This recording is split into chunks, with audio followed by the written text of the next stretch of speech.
Hi, I'm Peter Haddock. I'm inside the van here with the Severn Partnership with Luke. Luke, we've just done some surveying together earlier today, and we're on our way back now, and we've tried out the new solution from Leica Geosystems as well. You've been a surveyor for quite a while now, and mobile mapping has been your journey. Tell me a little bit about the journey you've taken and what you're doing now with Severn Partnership.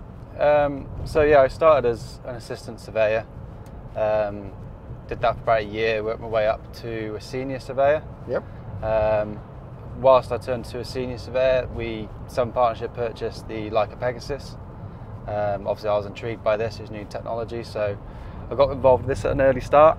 From then I've basically worked my way up through to project manager, working in the mobile mapping department, and completed university at the same time, which gave me the knowledge and skills to where I am today. And what's really exciting about today, folks, is we've tried out the new technology now, which is the upgraded version of the Pegasus that Luke was just talking about. But Luke, mobile mapping has really transformed the industry, hasn't it? And it's helped you grow your career as a young person that is, future-proof, really, isn't it? I guess. Definitely, yeah.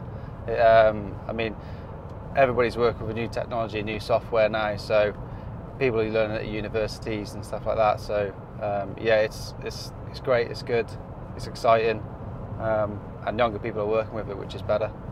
Yeah, as you see the people coming out of the Severn Partnership today, folks, they were all very young apprentice type people, graduates, aren't they, as well? They're working with the business. And I think what's really interesting about the Severn Partnership is that sense of team, because you go in there's a really great atmosphere and everybody's working on the latest technology for bigger and bigger projects as well. So you've worked on quite a lot of big projects now, big infrastructure stuff. Yeah, I've done aviation, marine, obviously highways, and rail.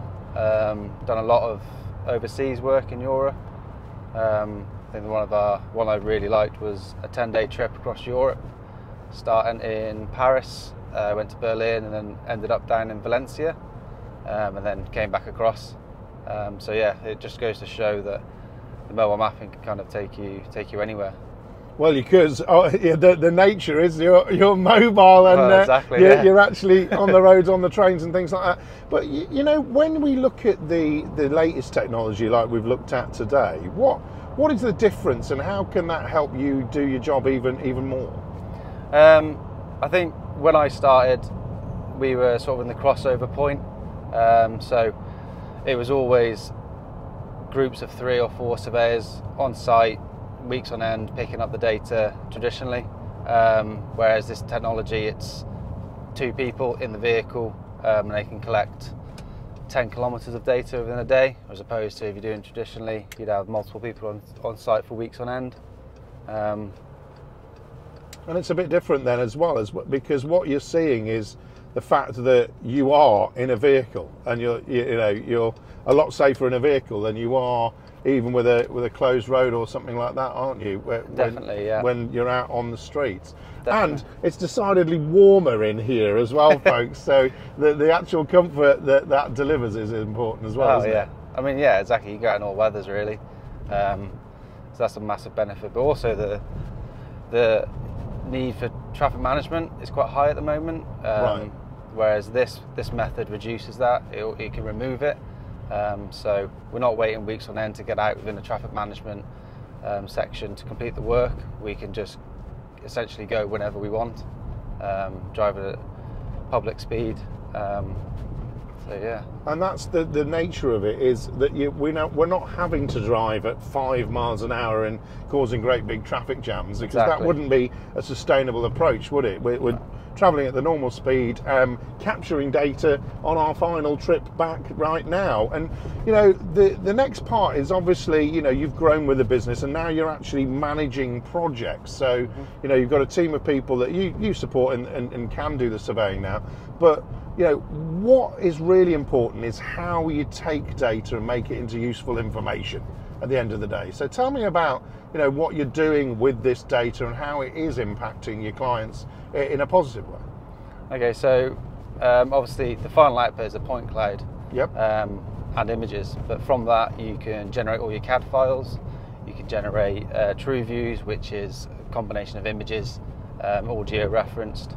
But also, it means that nothing's missed on site. Right. Multiple passes of data remove any shadows caused by other vehicles. And from this, we can always go back into the point cloud in the office and extract the information that we need.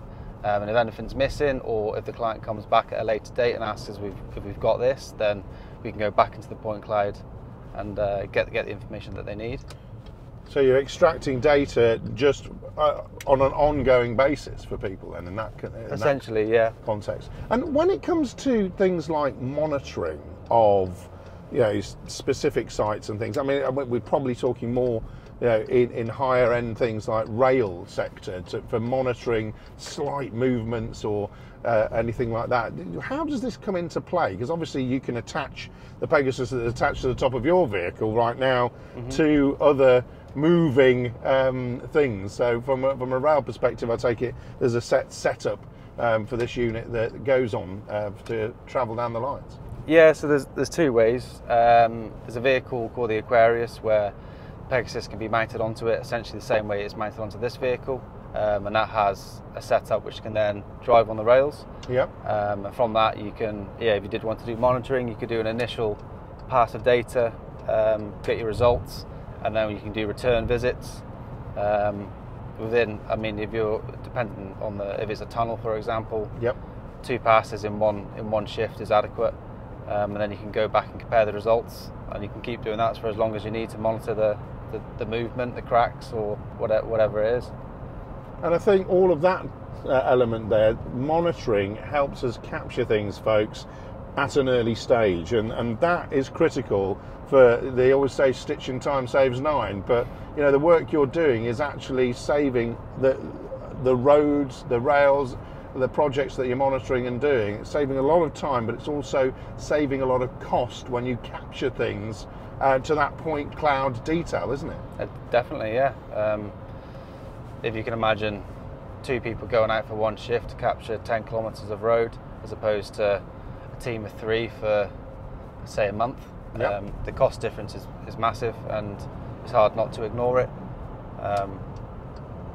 And a lot can actually happen in a month as well, when you're getting surfaces like we've seen today. You know, in winter time, from weeks to weeks, things can go wrong quickly, can't they? Definitely, yeah. So what would you say to people that are, you know, thinking about coming into this industry and you know, the way in which the future is moving forward?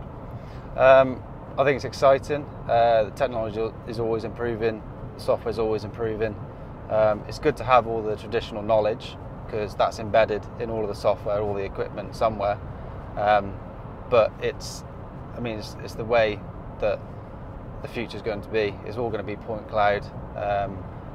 Health and safety is such a big issue at the moment. And with the Pegasus, it has such an impact on health and safety by removing the guys from site and putting them in the office. So if I was to say to somebody, if they were unsure to come into this industry, it's definitely worth taking a look, because you're not essentially secluded to this surveying side of it. You can go into visualization, you can go into modeling. There's so many different elements that you can explore. So that's it, folks. We've gone on a mobile mapping journey. We're still mobile mapping as we speak and finish this off, and it's great to be able to talk to a young person that's done really well, been supported throughout his career by the Severn Partnership. That's Luke, folks, and it's time for us to go and get a cup of tea, I think, Luke, isn't it? Yeah, I think so. Cheers. Thank you, cheers.